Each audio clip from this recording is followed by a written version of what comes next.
There is a company that for years sold a medical product as if it were harmless, even for the home, with polished advertising, elegant packaging, and professional endorsements. Years later, its history became tied to the war industry, and decades after that, it resurfaced in a public health scandal over the distribution of treatments that ended up causing severe harm to vulnerable patients. We're not talking about a clandestine cartel. We're not talking about an illegal lab hidden in a jungle. We're talking about a publicly traded company that sponsors sporting events, and whose logo you've probably seen on a box of medicine in your own home. Everything you're about to hear is documented. There are invoices, internal correspondence signed by executives, court rulings, and official records that anyone can look up. And despite all of that, the company continues to operate normally, continues to bring in billions a year, and maintains a public image of trust and well-being that most of the world accepts without question. And the most unsettling part is that its name sounds familiar. You have to forget about gleaming laboratories and white coats and step into the industrial mud of a Germany that was changing at breakneck speed. It's the 1860s. The Wupper River Valley, in the western part of the country, is a hotbed of new coal-powered factories belching black smoke 24 hours a day. The river water is no longer clear. It carries a murky mix of chemical waste that no one monitors because no laws exist to require it. In the city of Barmen, which is now part of Wuppertal, a salesman named Friedrich Bayer decides to partner with a dyer named Johann Friedrich Weskett to start a business that has absolutely nothing to do with health or medicine. What they want to manufacture is textile dye. The textile industry is booming, and it needs cheap synthetic colors. Anilines, compounds extracted from coal tar, can produce brilliant pigments at a fraction of the cost of natural dyes, and Bayer and Weskett throw themselves into manufacturing them in a small workshop where working conditions are so poor that today the place would be shut down before the first shift was over. Workers handle arsenic and heavy metals without gloves, without masks, without any kind of ventilation. The waste goes straight into the river. The people who work there get sick regularly, and no one cares much because there's a line of candidates waiting to fill every vacant position. What matters is that the business is working and the sales figures keep climbing. In just a few decades, that workshop becomes one of the most important chemical companies in Germany. But the real leap, the one that will forever transform the nature of the company, comes when the chemists working for it discover something unexpected. It turns out that some of the coal tar byproducts they'd been using to make dyes have effects on the human body. Some lower fevers, others relieve pain. And the executives at Bayer, who are above all businessmen, see a massive opportunity because the pharmaceutical market of the late 19th century is completely lawless territory. There is no regulatory agency. There are no mandatory clinical trials. There are no consumer protection laws. If you can bottle something, give it a catchy name, and convince a doctor to prescribe it, you can make a fortune without anyone asking questions. The company builds enormous facilities in Elberfeld, hires an army of young chemists fresh out of German universities, and gives them a directive that perfectly defines the company's philosophy from day one. Find molecules we can patent. Not molecules that cure diseases. Not molecules that relieve suffering. Molecules that belong exclusively to Bayer and that no one else can manufacture or sell. Science was the means, but money was always the engine. And that's where everything starts to change. Inside that Elberfeld laboratory worked a young chemist named Felix Hoffmann. He wasn't a flamboyant character or an eccentric genius. He was methodical, disciplined, with a quiet seriousness associated with the German Academy of that era. He worked under Heinrich Draeser, the company's head of pharmaceutical research, a man who collected personal royalties on every product that came out of his department and whose relationship with professional ethics was, at best, questionable. Hoffmann had a personal reason that drove him to work longer hours than his colleagues. His father suffered from severe rheumatism that was destroying his joints and making his life unbearable. The only available treatment at the time was salicylic acid, a derivative of willow bark that worked against pain but had a terrible side effect. It ravaged the stomach, causing nausea, ulcers, and hemorrhaging. Hoffmann's father was trapped between two different forms of suffering, and his son was determined to find a way out. Felix spent months manipulating the molecular structure of salicylic acid, searching for a way to preserve its analgesic effect without wrecking the digestive system. And on August 10, 1897, he found the formula. Through a process called acetylation, he managed to synthesize a stable, pure variant of the acid, acetylsalicylic acid.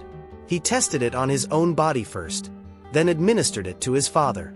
The pain subsided and the stomach held. Bayer registered the product under the name Aspirin and launched it onto the market, where it became a commercial phenomenon without precedent. Aspirin was the first truly global medication. A cheap, effective pill that anyone could take to relieve a headache, bring down a fever, or treat inflammation. Decades later, it would be discovered that it also had anticoagulant properties that helped prevent heart attacks. If Hoffman's career had stopped there, his name would appear in textbooks as one of the great benefactors of modern medicine. If up to this point it all sounds like a story of scientific progress, stay. The important part hasn't started yet. If you're interested in stories told with documents and without oversimplifications, you can subscribe and support the video with a like. But he didn't stop there. 11 days after synthesizing aspirin, Hoffman was still working in the laboratory with the same acetylation technique, only this time he applied the process to a different molecule. This time he used morphine. Morphine, extracted from the opium poppy, was the most powerful painkiller in existence, but the medical world had known for years that it created a fierce dependence. Hospitals across Europe were full of patients who had started taking morphine by prescription and could no longer live without it. Tuberculosis was killing millions of people, and the cough it produced was so violent that doctors needed something to suppress it without hooking the patient.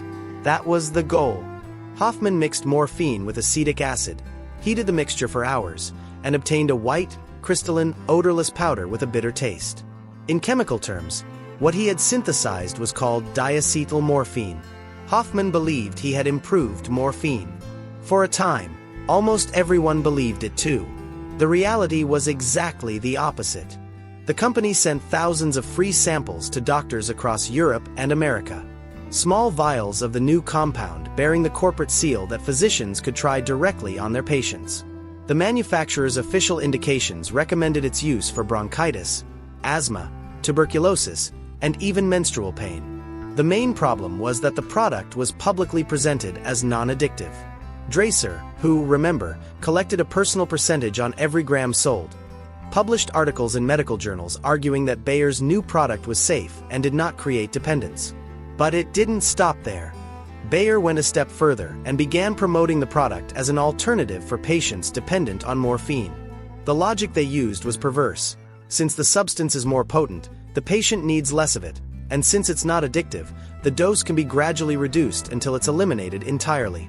Thousands of people dependent on morphine began taking it on their doctor's advice. Doctors who in turn were following the manufacturer's guidelines. And what they discovered was that the new substance trapped them with incomparably greater force than the one before. Far from curing them, it dragged them deeper. At the beginning of the 20th century, the international landscape began to shift rapidly.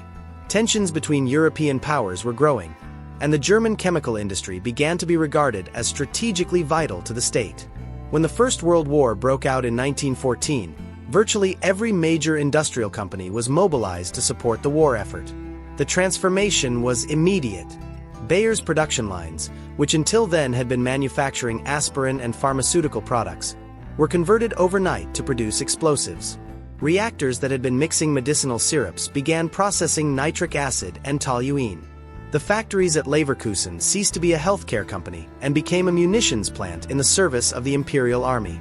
The chemical output of these companies became integrated into the military-industrial effort of the era. But the explosives were just the appetizer. Trench warfare had ground to a bloody stalemate. Millions of soldiers were rotting in muddy ditches along hundreds of kilometers of front line without either side managing to advance.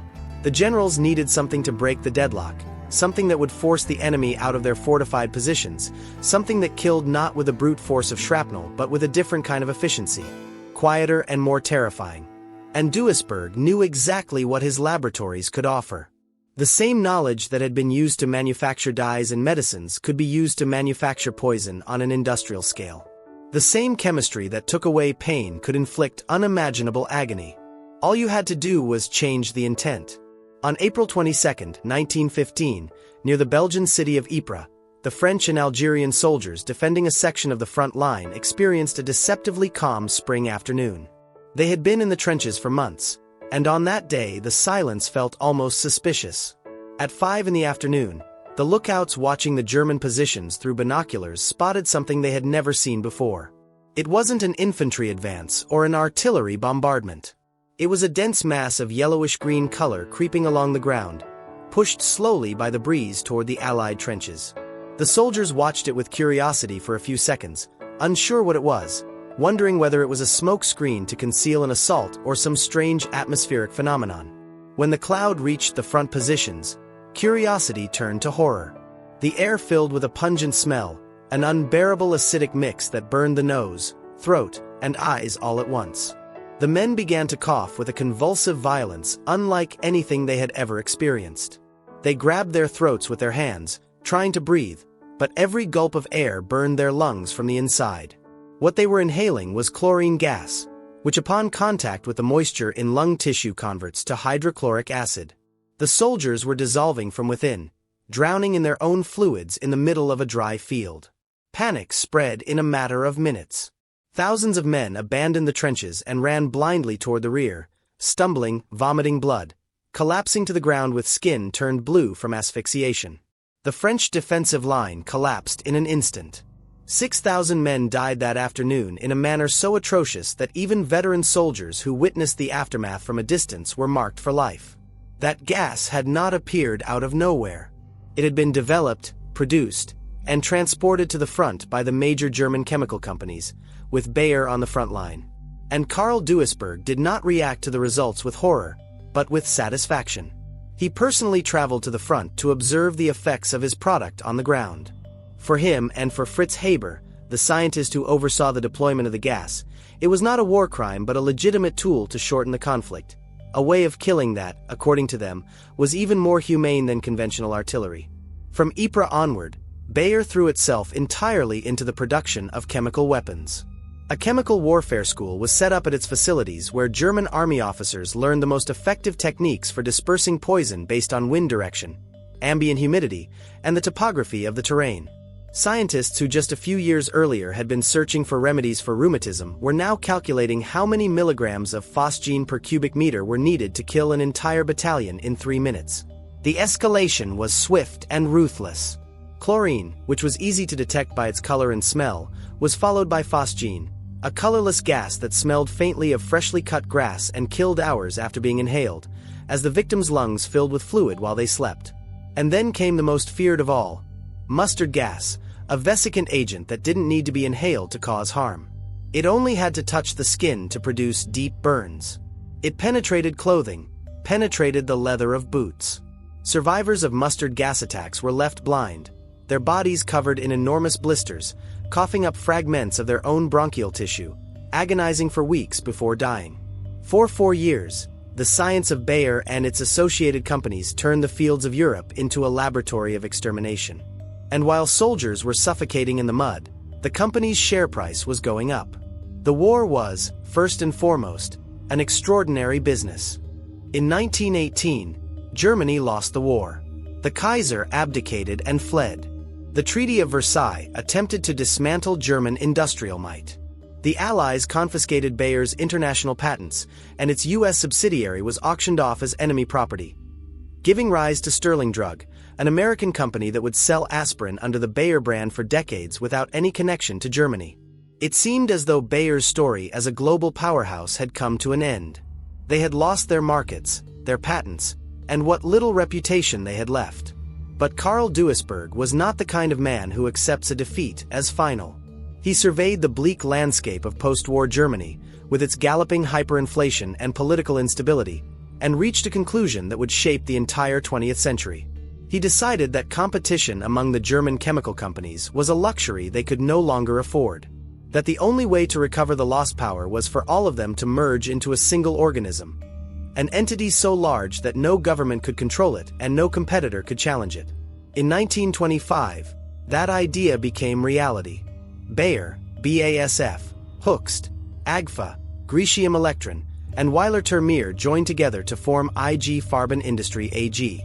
The official name sounded innocuous, a community of interests of the dye industry. But what had just been born was the most powerful corporation in all of Europe, and possibly in the entire world. IG Farben was not a conventional company. It was a state within a state, with its own foreign policy, its own intelligence network, its own coal mines, its own power plants, its own railways. It controlled the entirety of Germany's dye production, the majority of its explosives, and virtually all of the country's pharmaceutical output. If you lived in Germany in 1925, IG Farben touched every aspect of your existence. The medicine you took, the film in your camera, the fertilizer that grew your food, and the gas that might one day kill you would also be theirs. Duisburg placed himself at the head of the new entity and ordered the construction in Frankfurt of an office building that at the time was the largest in Europe. A mass of travertine and marble designed to impress and to intimidate. The executives of IG Farben called themselves the Council of Gods. It wasn't a joke. It was a statement of intent. They considered themselves above the law, above politics, and above any moral consideration. What mattered to them was profit, efficiency, and power, and by the late 1920s they began to take an increasing interest in a political agitator from Munich who spoke of restoring Germany's greatness, of breaking the chains of Versailles, and of conquering new territories in the East.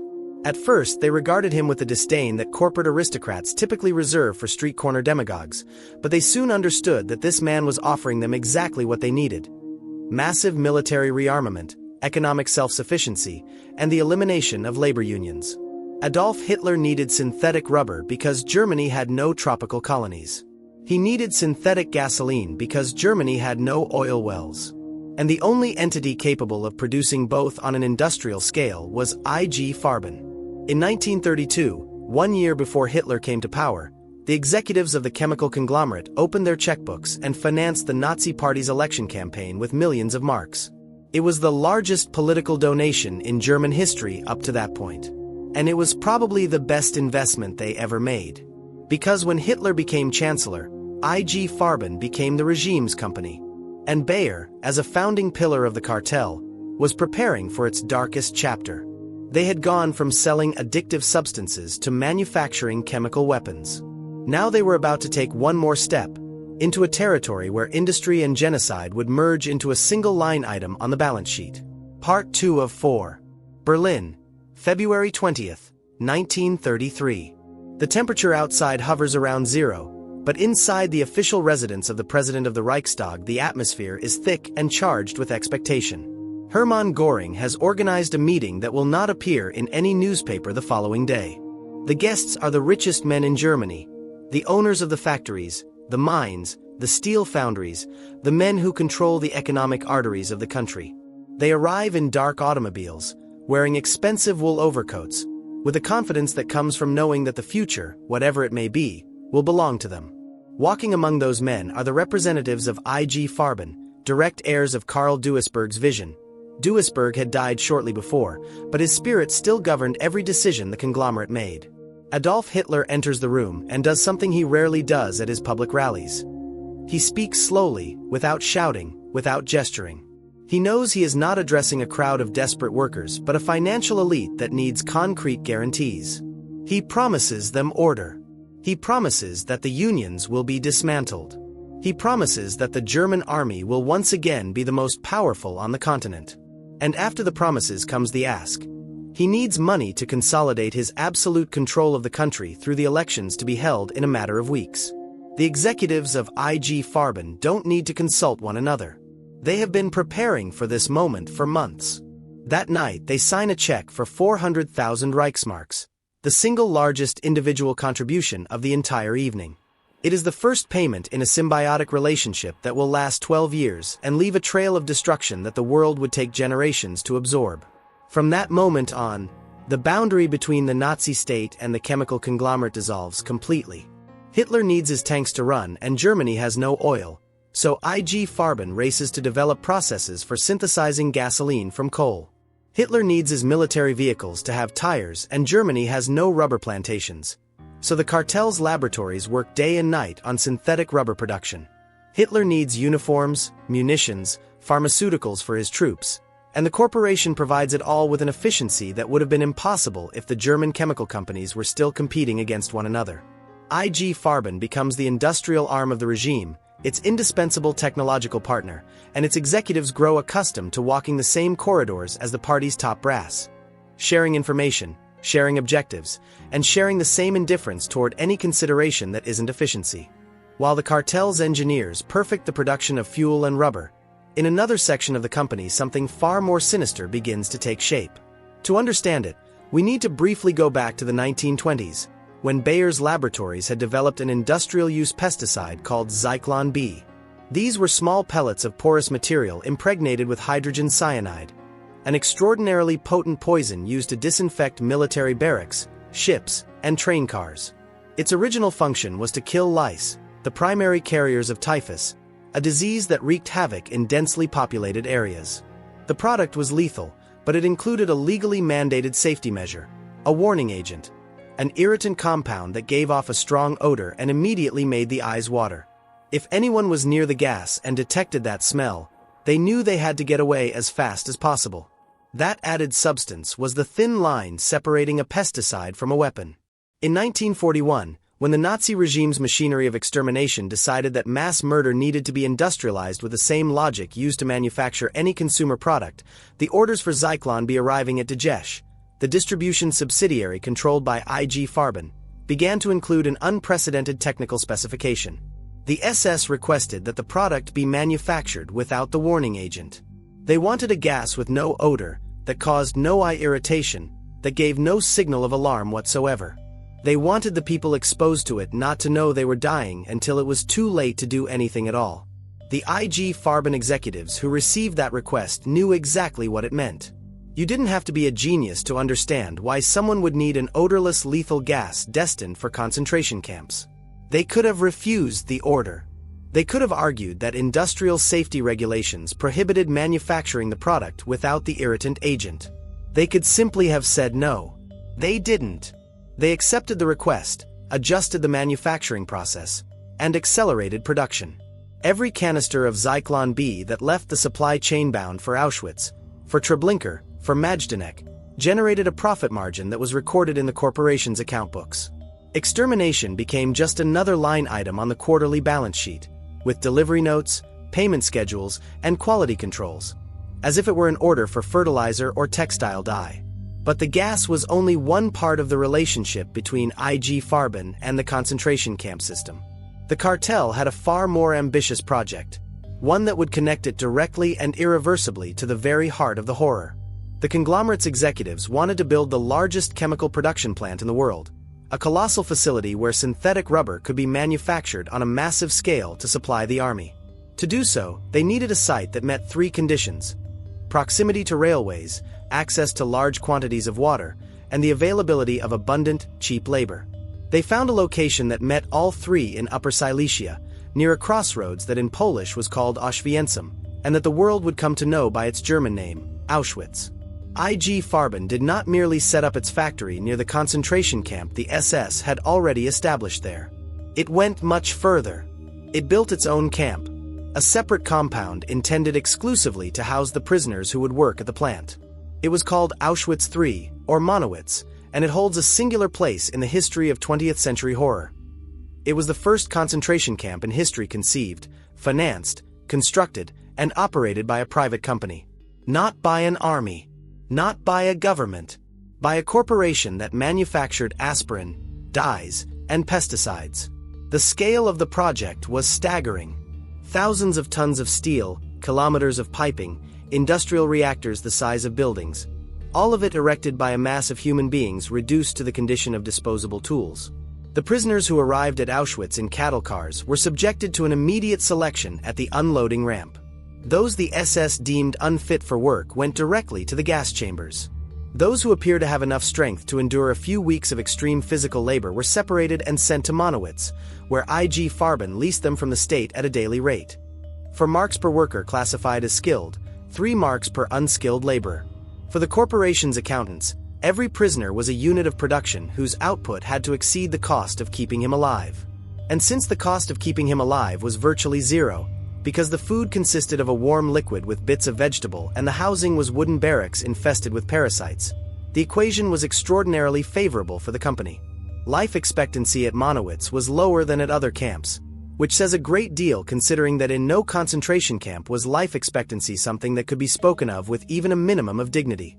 The prisoners assigned to build the plant hauled 50-kilogram bags of cement while running under the blows of the overseers. The pace was deliberately unsustainable. The point was not for workers to perform over months.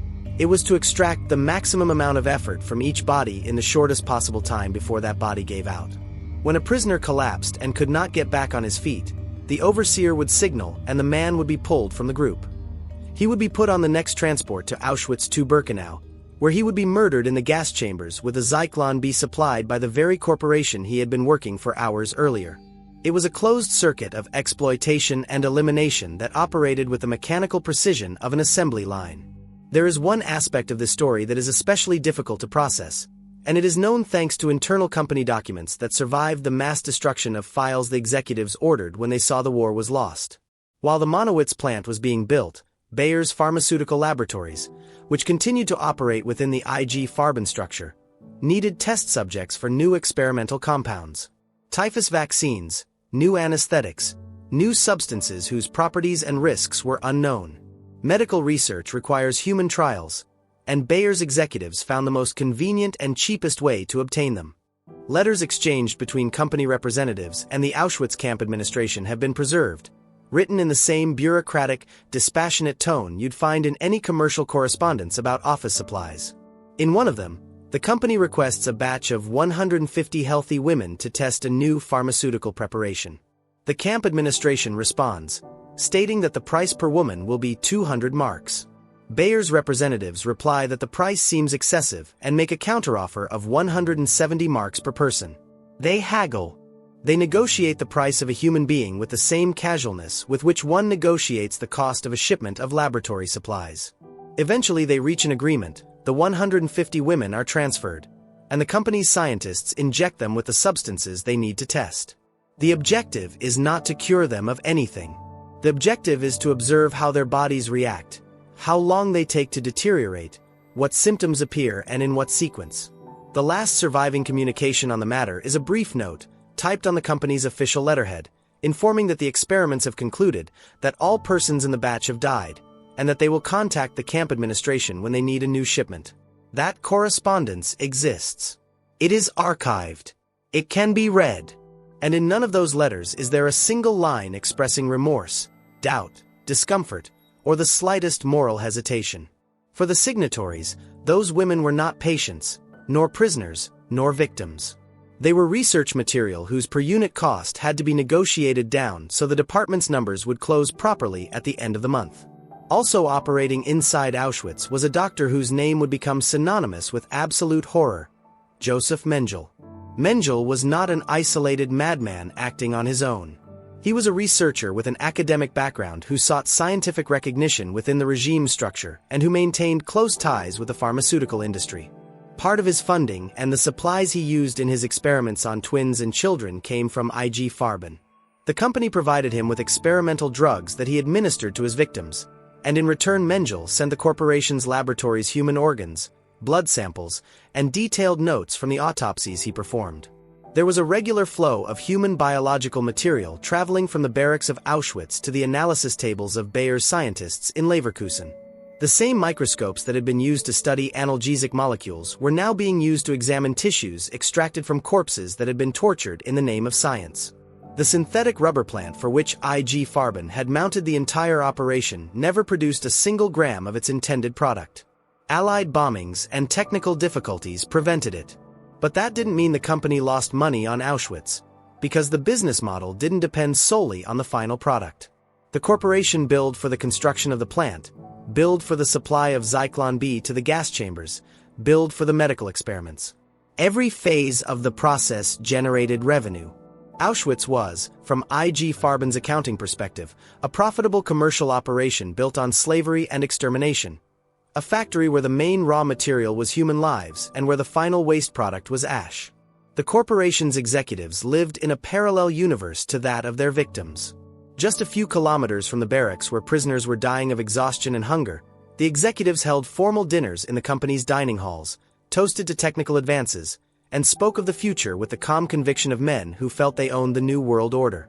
They were certain the war would end with a German victory and that they would be the lords of an unprecedented industrial empire. That certainty began to crack from 1943 onward, when the course of the war changed irreversibly. But even then their primary concern was not the victims or the moral consequences of what they had done. Their primary concern was the destruction of evidence. In January 1945, as the Red Army closed in on the Auschwitz area and the Western armies advanced from the west toward the heart of Germany, IG Farben's executives gave the order to burn everything that could incriminate them. Thousands of documents were destroyed in Leverkusen, in Frankfurt, and at the facilities near the camp. The letters about the purchase of the 150 women, the gas supply contracts, the photographic records of the management's inspections of the slave barracks. All of it had to disappear before the Allies got their hands on it. But German bureaucracy was a system too meticulous for its own good. There were copies of many documents in secondary departments. There were lower-ranking employees who didn't receive the order in time or who couldn't carry it out.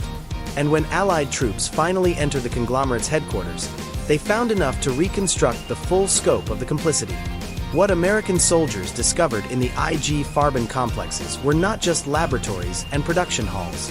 They were archives that documented, with Germanic precision, a systematic collaboration with the regime's extermination apparatus.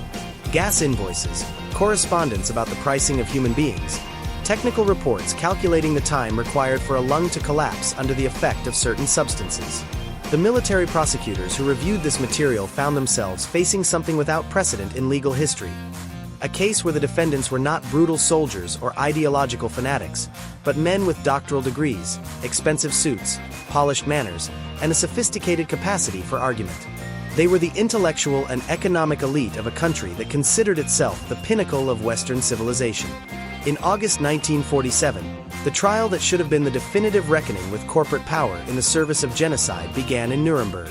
It was the 6th of the 12 proceedings held before American military tribunals after the main trials of the Nazi regime's leaders.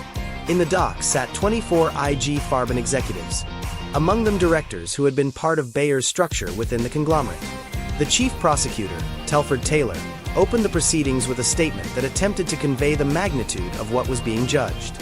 In his words, those men were not war criminals in the conventional sense of the term. They were the indispensable technical enablers without whom the regime could not have carried out its plans of conquest and annihilation. Without their science, without their logistics, without their industrial capacity, Hitler would have had no gas for his chambers, no fuel for his tanks, no rubber for his vehicles. The charges were devastating: planning a war of aggression, plundering property in occupied territories, massive use of slave labor, and direct participation in killings. The documentary evidence was overwhelming. Prosecutors presented letters signed by the defendants themselves in which the mortality rate of prisoners was treated as just another production statistic, a percentage to be managed in order to optimize factory output. The defendants, however, showed not the slightest sign of remorse. They appeared before the tribunal impeccably dressed, with an attitude that oscillated between offended indignation and condescension, as if they considered the entire proceeding to be an unfortunate misunderstanding staged by people who didn't understand the complexities of the business world. Their line of defense was coherent and perfectly rehearsed. They said they were merely businessmen who had operated within the prevailing legal framework during a period of wartime economy. They said they had no decision-making power over government policies. They said they were unaware of the end use being given to Zyklon B, despite the fact that their own subsidiaries distributed it and their own employees had adjusted the formula by removing the warning agent at the request of the SS. They said the use of slave labor was an imposition by the regime that they could not refuse without putting their own lives at risk.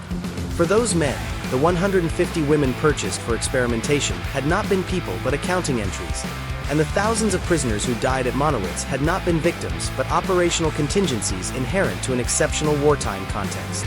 The world expected a sentence proportional to the magnitude of the crimes. The survivors of the camps who had worked as slaves for IG Farben, the families of the murdered, international public opinion. Everyone expected justice to come down with its full weight on those executives who had turned Auschwitz into a profit center. But between the start of the trial and the reading of the verdict, something had changed on the geopolitical chessboard that completely transformed the calculus of those who held the power to decide. The Cold War had ceased to be a theoretical possibility and had become the dominant reality of international politics. The Soviet Union was consolidating its control over Eastern Europe, and Washington urgently needed West Germany to rebuild itself as an economic power capable of serving as a bulwark against the Soviet advance. And to rebuild the German economy, they needed the very same people who were sitting in the dock. They needed their expertise, their contacts, their management skills, their industrial networks. The same men who had put their talent at the service of extermination were now needed to put their talent at the service of containing communism. Justice found itself trapped between the need to punish and the need to rebuild, and rebuilding won. The sentences were met with disbelief by those who had expected exemplary punishment. Of the 24 defendants, 10 were fully acquitted. The other 14 received sentences ranging from 1 year to 8 years in prison. Several had their time already served in pre-trial detention deducted, which meant some walked free almost immediately. Fritz Termeer, the executive who had personally overseen the construction of the Monowitz plant and who during the trial defended the use of prisoners by arguing that they weren't accustomed to work anyway, was sentenced to 7 years. He served fewer than 3 before being released for good behavior. 3 years in prison for having been one of the main cogs in a machine that enslaved and murdered tens of thousands of people. That was the price international justice placed on his participation in the horror. But what happened after the trial was even harder to accept than the sentences themselves. The order to dissolve IG Farben, which Eisenhower had issued with the intention that the conglomerate would never exist again, was carried out in a manner that in practice amounted to doing nothing. The giant was formally divided into its original components: Bayer, BASF, and Hoechst. 3 companies separate on paper but retaining intact the same corporate DNA, the same knowledge networks, the same working methods, and in many cases the same people in charge. In 1952, Bayer was officially reborn as an independent company headquartered in Leverkusen. And this is where the story reaches a level of cynicism that is hard to express without resorting to hyperbole, except that everything that follows is documented and verified.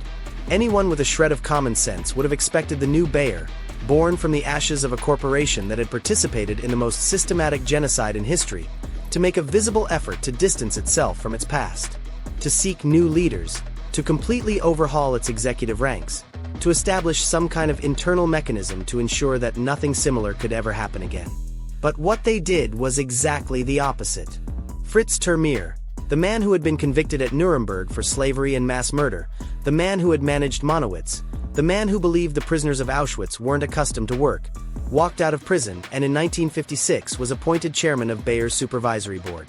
The convicted war criminal went directly from the penitentiary to the top position at one of the largest pharmaceutical companies in the world. It was not an exception or an isolated case. It was the norm.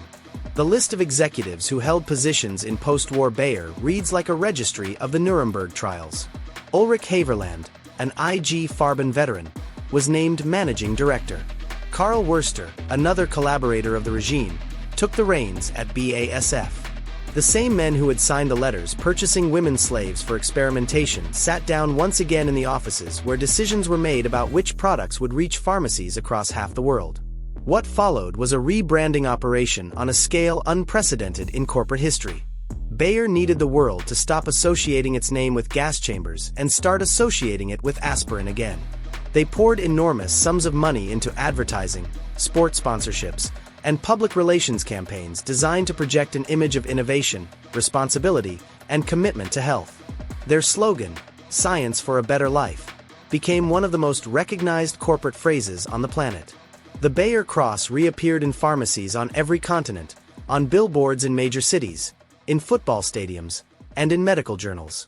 They fought in international courts to regain ownership of the aspirin trademark in every market where they had lost it after the war. They presented themselves to the public as the emblem of the German economic miracle, a company of scientists dedicated to progress and the well-being of humanity. Leverkusen prospered once more.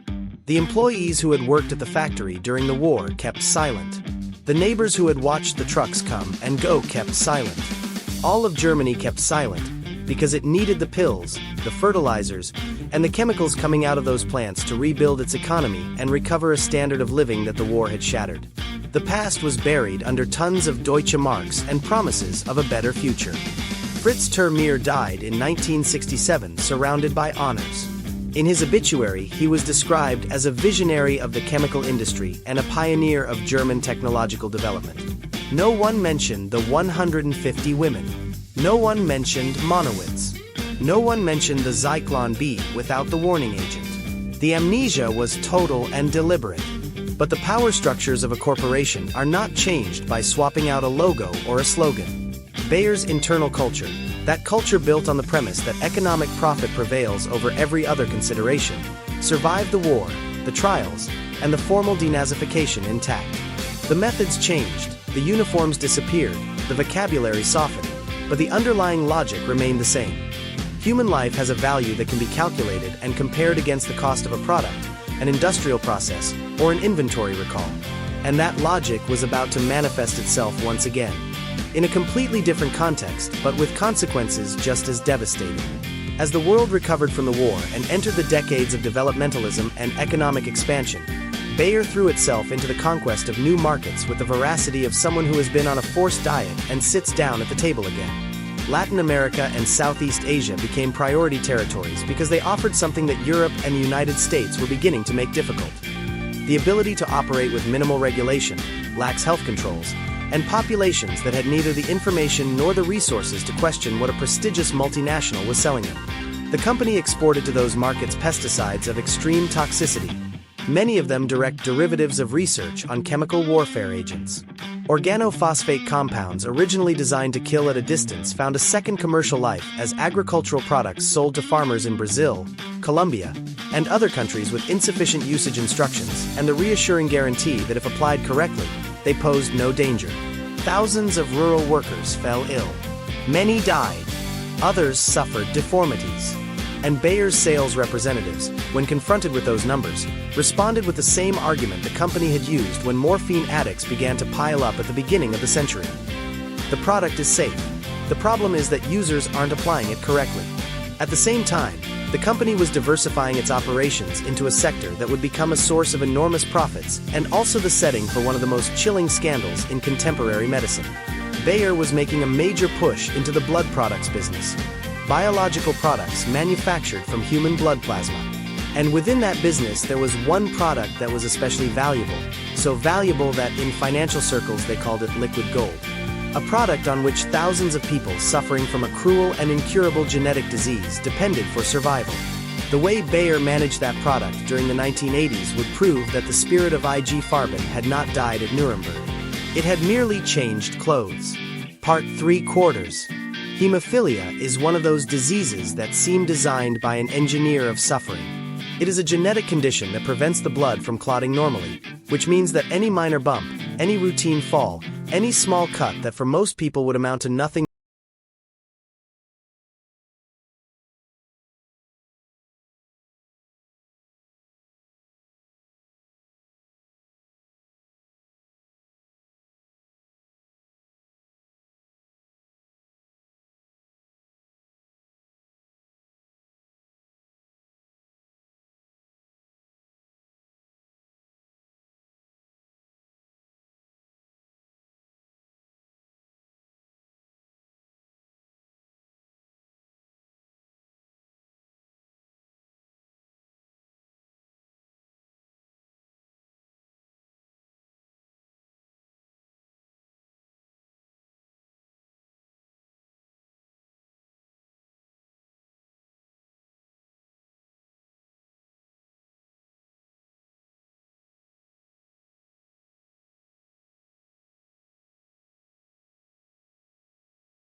plasma in third world countries where health controls were virtually non-existent. Bayer's scientists knew that these supply sources drastically elevated the risk of viral contamination. They knew it because they understood the basic biology of pathogen transmission. But cheap plasma meant higher profit margins, and profit margins were what mattered in the quarterly meetings with shareholders. In the early 1980s, a new virus began ravaging specific communities in the United States and Europe. It still had no official name, it was still not well understood how it was transmitted, but epidemiologists were beginning to map its spread in a way that clearly pointed to blood and bodily fluids as the primary routes of contagion. When the first hemophiliacs began falling ill and dying with symptoms of what would soon be called AIDS, researchers connected the dots quickly. Factor VIII, that product that had liberated thousands of patients from their dependence on the hospital, was functioning as a transmission vehicle for HIV. The tanks where the plasma of 10,000 donors was mixed had become breeding grounds for the virus, and every dose a hemophiliac patient injected was potentially a death sentence. By 1983, the evidence no longer allowed for ambiguous interpretation. The data were clear. Bayer's Factor VIII was infecting its consumers with a virus for which there was no treatment and no cure. Children who had started using the product so they could lead a normal life were testing positive for HIV. Families who had blindly trusted the Bayer brand to protect their children's health were now discovering that the very same brand had exposed them to a disease that would slowly consume them over years before killing them. The scale of the tragedy was hard to fathom. These were not isolated cases. They were thousands of people in multiple countries, most of them minors, infected by a medication that was supposed to be there to save their lives. Bayer and its subsidiary Cutter Biological found themselves facing a decision that would define their corporate nature as sharply as the decision to manufacture Zyklon B without the warning agent had defined IG Farben 40 years earlier. There were two options. The first was to immediately pull all existing Factor VIII inventory from the market, destroy it, absorb the corresponding financial losses, and concentrate all resources on the new, safe product the company was developing. The second was to try to salvage the investment. Every batch of Factor VIII stored in the company's warehouses represented millions of dollars. Destroying it meant a considerable financial blow. Selling it meant knowingly infecting people who depended on the product to survive. In 1984, Bayer's scientists discovered that subjecting the Factor VIII concentrate to a specific heat treatment process eliminated the HIV virus, making the product safe for patients. It was an effective technical solution that the company implemented immediately for the US and Western European markets. From that point on, hemophiliacs in New York, London, Berlin, and other cities in the developed world began receiving the heat-treated product, which was safe. This meant that Bayer knew how to manufacture an HIV-free Factor VIII and had the capacity to do so. But it also meant that the entire old inventory, the stock that had not been subjected to heat treatment, was now a stockpile of product that the company knew with scientific certainty was contaminated with a lethal virus. What Bayer did with that inventory came to light years later thanks to journalistic investigations and internal documentation presented in subsequent trials, and it constitutes one of the hardest episodes to justify in the entire history of the pharmaceutical industry. While the company sold the safe product in countries where health controls were strict and where a mass contamination would have triggered immediate legal consequences, it continued exporting the contaminated product to markets where regulations were weaker and where patients' ability to file claims was far more limited. Hong Kong, Taiwan, Malaysia, Argentina, Mexico. Countries whose health systems depended on multinational pharmaceutical companies to supply their populations with products they could not manufacture themselves. Countries where a hemophiliac had no alternatives, where the choice was not between the old product and the new one but between the old product and no product at all. The internal Bayer documents declassified during subsequent legal proceedings show a chain of decisions that can only be described as deliberate. The executives who signed the export orders had before them reports indicating a high probability that those batches were contaminated. They knew a safe alternative product existed because their own company was manufacturing it and selling it in other markets. And still, they authorized the shipments. Bayer's sales representatives in Asia and Latin America went further. When local health authorities began asking questions about the product's safety, the company's agents reassured them, insisting that the Factor VIII they were receiving was perfectly safe and that the heat-treated product was unnecessarily expensive for their public health budgets. They actively lied to the doctors and health officials of those countries to ensure the contaminated batches were sold before anyone had the information necessary to reject them. The result was exactly what anyone with access to the data could have predicted. Thousands of hemophiliacs in Asia and Latin America were infected with HIV through a medication manufactured by a company that knew it was contaminated and that had a safe version it had chosen not to send them. In Taiwan, more than 100 hemophiliacs contracted AIDS directly because of Bayer's Factor VIII. In Hong Kong, the figure was similar. In Argentina and Mexico, the numbers are harder to establish precisely because the health registry systems of the era were less rigorous. But the estimates of researchers who studied the case point to hundreds of people infected in each country. Many of the victims were children. Children who had started using Factor VIII to have something resembling a normal childhood, and who ended up living with an incurable disease that would kill them before they reached adulthood. Their families had trusted Bayer. They had seen the cross on the label and had felt the security that the brand projected after decades of advertising investment. That trust was used against them with a coldness that inevitably recalls the letters negotiating the purchase of female prisoners at Auschwitz. Transactions where human life is reduced to an accounting variable that can be sacrificed if the financial outcome justifies it. When the victims' families and activists began gathering evidence and asking questions publicly, Bayer's response followed a pattern that by this point in the story is already familiar. Denial first, confusion next, obfuscation always. The company declared that at the time those decisions were made, the science was unclear regarding the risks of HIV, a claim that its own internal documents refuted categorically. It declared that it had acted in accordance with the ethical standards in force at the time, as if there existed any ethical standard in any era of history that justified knowingly selling a medication contaminated with a lethal virus to patients who depend on it to live. It declared that responsibility was not exclusively theirs but belonged to the health systems of the receiving countries, shifting the blame to the victims and their governments with a rhetorical skill that recalled the defense of the IG Farben executives at Nuremberg when they said they were merely businessmen complying with the demands of the environment. In the late 1990s, after investigations by the New York Times and other international media outlets brought to light the internal documents proving the company had acted with full knowledge, Bayer faced a wave of lawsuits in several countries. It was the moment when the complete truth could have been entered into the public record, when the responsible executives could have sat in a dock and faced charges of criminal negligence or homicide.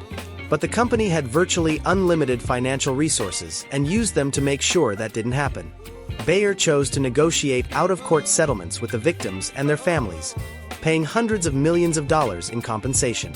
But those settlements came with a condition the company demanded as non-negotiable: confidentiality clauses that prohibited the victims from speaking publicly about what had happened to them, from identifying the company as responsible, or from cooperating with media in future investigations. Bayer bought their silence. The families, many of whom desperately needed the money to pay for medical treatments the public system didn't cover, accepted because they had no realistic alternative. The result was that the truth was buried under legal agreements, and not a single Bayer executive set foot in a prison or sat before a tribunal for having knowingly infected thousands of people with the AIDS virus. There was never a public apology acknowledging the magnitude of what had occurred. There was no internal investigation whose results were made public. There was no visible restructuring of the chain of command that might suggest the responsible parties had been identified and removed. For Bayer's accounting department, the contaminated Factor VIII scandal was an extraordinary expense item, a one-time cost that would be absorbed in subsequent fiscal years by revenue generated from the sale of other products. The pattern was identical to the one the company had applied after every previous crisis. When the benefit of keeping a product on the market exceeds the foreseeable cost of future indemnities, you keep the product. A patient's life is measured not in terms of dignity or rights, but in terms of financial risk. If the patient lives in a country with a strong judicial system and aggressive media, you protect them. If they live in a country where lawsuits are hard to file and the press lacks the resources to investigate, you expose them to the risk without hesitation. That double-standard logic was not an accident or a system failure. It was the system. What the contaminated blood scandal demonstrated with a clarity that admitted no excuses was that Bayer's supposed denazification had been a cosmetic exercise. The names had changed, the facilities had been modernized, the language had softened, but the guiding principle remained the same one that had governed IG Farben during the Nazi years. Certain lives are expendable if the profit margin justifies it. Geography determined who deserved protection and who did not. A hemophiliac in Manhattan was entitled to the safe product. A hemophiliac in Taipei was not. The difference between the two was not medical or scientific. It was economic and legal. The first one could sue. The second one couldn't. As it entered the new millennium, Bayer was a company that had survived more scandals than most companies survive in their entire existence. It had weathered the heroin crisis by reinventing itself as a chemical weapons manufacturer. It had weathered its complicity with genocide by reinventing itself as a symbol of the German economic miracle. It had weathered the Factor 8 scandal by buying the victim's silence with money and lawyers. Every time it seemed like history was about to present the bill, the company found a way to mutate, to shed its skin, to present the world with a new face while keeping the same corporate skeleton intact. But the ambition of Bayer's executives did not stop there. They had dominated the pharmaceutical market. They had consolidated an enormous presence in the pesticide sector. And now they were looking towards something even more fundamental than medicine: food. The idea was as simple as it was terrifying in its implications. If you can control the drugs a person needs to survive, you have power over their body. But if you can control the seeds planted in the soil that produces the food that person eats, you have power over something prior to the body. Something more basic, something no one can do without, no matter how much money or technology they have. Bayer wanted to own the entire chain, from the therapeutic molecule to the grain of wheat. To achieve it, in 2016 they launched the largest and riskiest operation in their entire history. An acquisition that would cost $63 billion. One that analysts described as the biggest purchase ever made by a German company. The target was an American corporation whose reputation was perhaps the only one in the world capable of rivaling the darkness of the IG Farben legacy. The target was Monsanto. Monsanto was no ordinary company. It was the company that had manufactured PCBs, those persistent chemical substances that contaminated rivers and lakes across half the world for decades and that accumulate in living tissue, causing cancer and hormonal disruption. It was the company that had produced Agent Orange, the defoliant the US military sprayed massively over the jungles of Vietnam and that left a legacy of birth defects, degenerative diseases, and environmental contamination that persists to this day. It was the company that had revolutionized global agriculture with its genetically modified seeds and its flagship herbicide, Roundup, whose active ingredient, glyphosate, had become the most widely used chemical substance in the history of agriculture. Monsanto was brilliant, powerful, innovative, and deeply hated by a significant portion of global public opinion. It was the perfect partner for Bayer, because both shared an identical philosophy. Science is a tool in the service of profit, and consequences are managed afterward, if they materialize at all. When Bayer announced the deal, financial analysts described it as a strategic consolidation that would place the resulting company in a dominant position in the global markets for seeds, pesticides, and agricultural biotechnology. Environmental groups and historians described it in very different terms. The ones who made the gas are merging with the ones who made Agent Orange, said a German activist, and the phrase captured precisely what many people felt, that the deal united two track records of environmental and health damage that together composed a catalog of horrors difficult to match. The acquisition closed in June 2018 after a long and complex regulatory process. The first thing Bayer did after taking control was to eliminate the Monsanto name.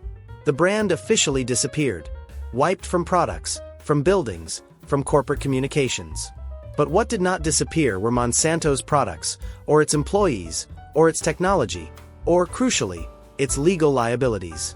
All of that became part of Bayer, absorbed under the cross that for decades had served as a guarantee of reliability and commitment to health. What the accountants in Leverkusen had not properly calculated was the magnitude of the liability they were buying. Just months after closing the acquisition, a man named Dwayne Johnson sat before a jury in a California courtroom. Johnson was a groundskeeper who worked at a public school and was dying of terminal non-Hodgkin lymphoma. For years he had used Roundup as part of his daily work, spraying the school's gardens and sports fields with Monsanto's herbicide. When he was diagnosed with cancer, he connected the dots and decided Bayer needed to answer for what had happened to him. The company reacted the way it had always reacted to any threat. It mobilized an army of lawyers and deployed a battery of self-funded studies concluding that glyphosate was safe as any everyday product. They challenged the credibility of independent studies pointing to a link between glyphosate and certain types of cancer. They pushed to keep the jury from accessing certain internal Monsanto documents the company had tried to keep out of public reach for years. But this time the strategy didn't work. The jury did gain access to something that completely changed the dynamics of the case. The so-called Monsanto Papers were a collection of internal emails and company documents that had come to light through the legal discovery process ahead of the trial. What those documents revealed was an organized system of scientific manipulation that would have been hard to believe had it not been backed by documentary evidence signed by the company's own employees. The emails showed how Monsanto executives drafted complete scientific articles on the safety of glyphosate and then paid outside researchers to sign them as if they were independent studies conducted with no connection to the company. They showed how the company pressured regulatory agencies to ignore data suggesting danger and to prioritize favorable results the company itself had generated or funded. They showed a coordinated strategy to discredit any scientist who published unfavorable conclusions about glyphosate, attacking their professional reputation and their funding. Dwayne Johnson won the case. The jury not only awarded him compensatory damages but imposed a multi-million-dollar punitive penalty on Bayer, declaring that the company had acted with malice and deliberate oppression. It was the first crack in a dam that had been building pressure for years. Behind Johnson came thousands more plaintiffs. Farmers who had sprayed their fields with Roundup for decades. Municipal groundskeepers. Parents whose children had played on lawns treated with the herbicide. Ordinary people who had trusted the word of a pharmaceutical multinational, assuring them its product was harmless. By 2020, Bayer was facing more than 125,000 lawsuits in the United States alone. The company that had survived the Nuremberg trials, that had bought the silence of the contaminated Factor VIII victims, that had dodged every consequence of every scandal over the course of more than a century, was being bled dry financially by ordinary citizens in civil courts across the country. Bayer had to set aside $16 billion to try to close the glyphosate-related litigation. $16 billion. Its stock price collapsed. Shareholders who had applauded the Monsanto purchase were now demanding explanations and accountability. The financial press began openly describing the acquisition as one of the worst strategic mistakes in modern corporate history. But even in that position, with its reputation damaged, its finances under pressure, tens of thousands of pending lawsuits, Bayer once again demonstrated the adaptability that has defined it since its origins. It did not pull glyphosate from the market immediately and universally. What it did was adjust labels, modify formulations in certain markets, and continue selling the product in countries where the legal framework was weak enough to allow it. Especially in developing nations across Latin America, Africa, and Asia, where farmers depend on cheap herbicides to maintain their crops and where the courts lack the capacity or the resources to process claims against multinationals headquartered on another continent. The pattern repeated itself with a consistency that could no longer be attributed to coincidence or circumstance. It was the same pattern as Factor VIII. Safe product for rich markets, questionable product for poor markets. Protection for those who can defend themselves, exposure for those who cannot. While the lawyers negotiated settlements and the courts processed lawsuits, Bayer's laboratories continued working on technologies that could transform agriculture and medicine in ways we are only beginning to understand. Gene editing, precision biological therapies, seeds engineered to resist drought and pests, experimental treatments for diseases currently considered incurable.